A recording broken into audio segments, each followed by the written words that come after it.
Credit unions versus banks. Does everyone here know what a credit union is? Don't be shy if you don't. I will not be offended. Sir in the back, I know you know what a credit union is because remember you showed me your card before? We shared that moment. Yeah. Well, we do appreciate your membership. Do you like the name change? Do you like the name change? Perfect. I'll take it. We are member owned. So just like I said before, we just rebranded and we got a state charter, right? So each person that's a member had voting rights for that. They got a yes or no in the mail. Did you get a yes or no? Yes, we did. Yeah, you have voting rights. You are a part owner of the credit union. Even though we are not for profit, not non-for-profit, we're not for profit. They have to pay amazing employees like myself and keep the lights on. But we are member owned. We do have a board.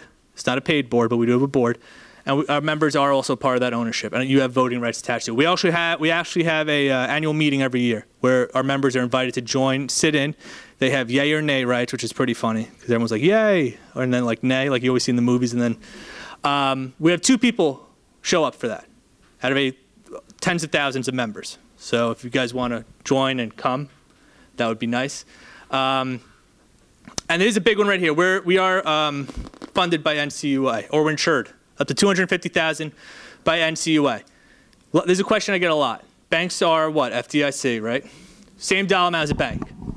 This affects me and doesn't affect me. It affects me in the sense that I'll never have over $250,000 in the bank, so I won't have to worry about not being insured for a certain dollar amount. It's also a positive for me because I always have under $250,000 in the bank, and I know that money's insured. But credit unions, all credit unions are insured up to the same dollar amount that you would get with any type of bank. Here's some stuff we have in common. It's just a basic everything. We offer the same type of products banks do. Students get their online mobile banking just like they would with the bank. They still have their full service branches, tellers, branch managers, personal bankers. You get your credit cards, your ATMs, your loan products, everything that you get at the credit union, you do get with the bank. I will say this for credit unions as a plus, even though I'm employed by them. And this is all credit unions, not just Addition Financial. When a credit union has a good year, or even when they don't have a good year, you will find interest rates on loan products are lower. I promise you that between all credit unions that I know of than normal your commercial banks. Now, surely there will be promotions at banks where you'll find a 1.99 auto loan for a short period of time. But with credit unions, that's why I always tell people, if you have a bank account, let's say with Chase Bank, who's my other bank account outside my credit union, and you're not getting feed, no minimum balance fee, direct deposit, all this other stuff, and you're happy with it, that's fine.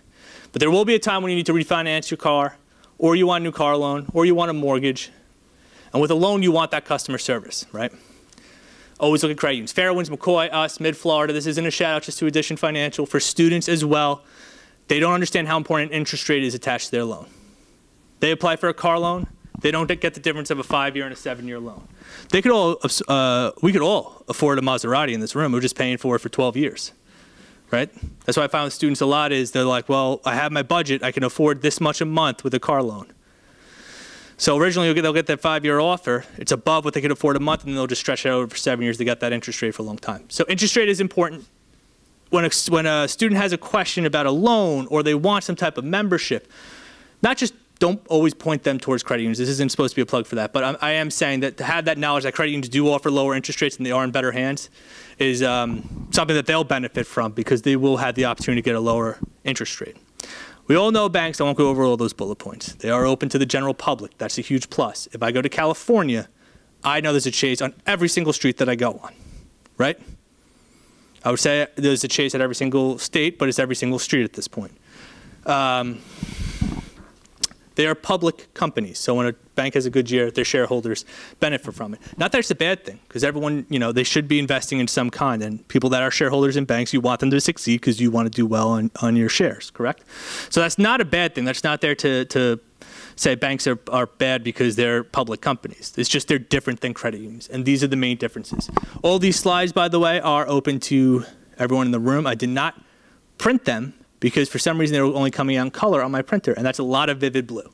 So, yes, ma'am. Those slides, if you make them available to us, yeah, then we will upload them to the repository that everyone has access to. Perfect. I think I sent them to Ken already, so then they're good. Yeah. Perfect. Account basics. This is the basic stuff that goes into account. Some students know it, some don't. There's going to be fees attached to their accounts.